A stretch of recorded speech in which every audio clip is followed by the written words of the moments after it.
இலங்கையில் தொடரும் சீரற்ற காலநிலை காரணமாக வெள்ளப்பெருக்கு மற்றும் மண் சரிவில் சிக்குண்டு சிறுமி உட்பட 6 பேர் பரிதாபமாக உயிரிழந்துள்ளனர். அதன்படி அவிசாவளை புவக்பட்டிய பகுதியில் ஏற்பட்ட வெள்ளத்தில் சிக்குண்டு மூவர் உயிரிழந்துள்ளனர். 78, 36 மற்றும் 7 வயதான மூவரே இவ்வாறு பரிதாபமாக உயிரிழந்துள்ளனர். உயிரிழந்தவர்களில் பெண்ணொருவரும் சிறுமியொருவரும் அடங்குவதாக போலீசார் தெரிவித்தனர். அத்துடன் அவிசாவளை புவக்பட்டிய பகுதியில் மண்மேடு சரிந்து வீழ்ந்ததில் நபரொருவர் உயிரிழந்துள்ள குறிப்பிடத்தக்கது. இதேவேளை கம்பஹா பல்லேவெல தியந்தர பிரதேசத்தில் வீடொன்றின் மீது மண்மேடு சரிந்து வீழ்ந்ததில் 2 இளைஞர்கள் உயிரிழந்துள்ளனர். மேலும் ஒருவர் காயமடைந்த நிலையில் பல்லேவெல வைத்தியசாலையில் அனுமதிக்கப்பட்டுள்ளார். இந்த சம்பவம் நேற்றிரவு இடம்பெற்றுள்ளதாக போலீசார் தெரிவித்தனர். தெனகம பிரதேசத்தில் வசிக்கும் 20 மற்றும் 27 வயதுடைய இருவரே இவ்வாறு உயிரிழந்துள்ளனர். சம்பவத்தில் உயிரிழந்தவர்களின் சடலங்கள் பல்லேவெல வைத்தியசாலையில் வைக்கப்பட்டுள்ளது.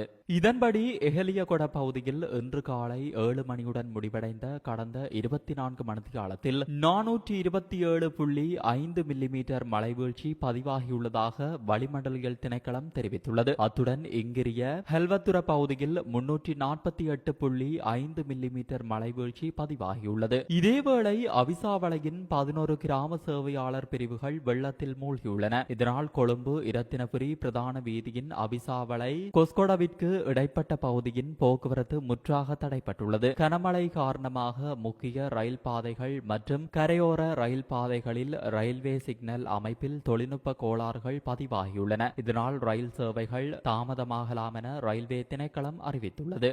இந்நிலையில் தென்மேற்கு பகுதியில் நிலவும் மழையுடனான வானிலை இன்றும் தொடரும் என வளிமண்டலியல் திணைக்களம் அறிக்கையொன்றை வெளியிட்டு தெரிவித்துள்ளது. மத்திய சப்ரகமுவ மேல் மற்றும் தென் மாகாணங்களில் அடிக்கடி மழை அல்லது இடியுடன் கூடிய மழை பெய்யக்கூடும். சப்ரகமுவ மற்றும் மேல் மாகாணங்களின் சில இடங்களிலும் அத்துடன் காலி மற்றும் மாத்தறை மாவட்டங்களின் சில இடங்களிலும் 150 மில்லிமீட்டரிலும் கூடிய மிக பலத்த மழை பெய்யலாம் என எதிர்பார்க்கப்படுகின்றது. நாட்டின் ஏனைய பிரதேசங்களின் பல இடங்களில் மழை அல்லது இடியுடன் கூடிய மழை பெய்யக்கூடிய வாய்ப்புகள் காணப்படுகிறது. பலத்த காற்றும் மின்னல் தாக்கங்களும் ஏற்படக்கூடிய சந்தர்ப்பங்களில் பொதுமக்கள் அவதானத்துடன் செயல்படுமாறு கேட்டுக் கொள்ளப்படுகின்றனர். கடல் பிராந்தியங்களில் மணித்தியாலத்திற்கு 30 தொடக்கம் 40 கிலோமீட்டர் வேகத்தில் தென்மேற்கு திசையிலிருந்து காற்று வீசும். இவ்வாறான சந்தர்ப்பங்களில் கடல் பிராந்தியங்கள் மிகவும் கொந்தளிப்பாக காணப்படும். ஆகையால் மீனவர்களும் கடல்சார் ஊழியர்களும் மறு அறிவித்தல் வரையில் கடல் பிராந்தியங்களுக்கு செல்ல வேண்டாம் என அறிவுறுத்தப்படுகின்றனர். இதேவேளை நாட்டில் பல ஆறுகளின் நீர்மட்டம் சடுதியாக உயர்வடைந்து வருவதாக நீர்ப்பாசன திணைக்களம் எச்சரிக்கை விடுத்துள்ளது. அதன்படி கழுகங்கையின் நீர்மட்டம் உயர்வதனால்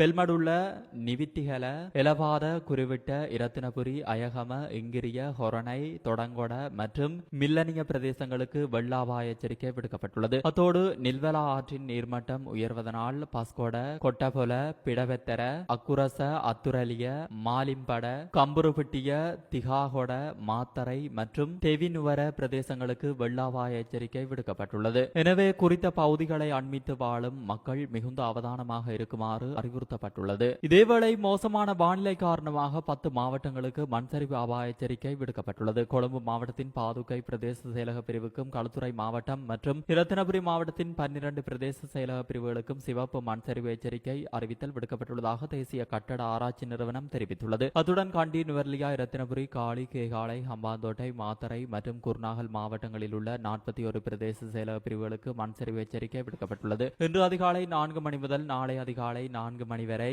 இந்த மண் சரிவு எச்சரிக்கை அமலில் இருக்கும் என தேசிய கட்டட ஆராய்ச்சி நிறுவனத்தின் சிரேஷ்ட புவியியலாளர் வசந்த சேனாதீர தெரிவித்துள்ளார்.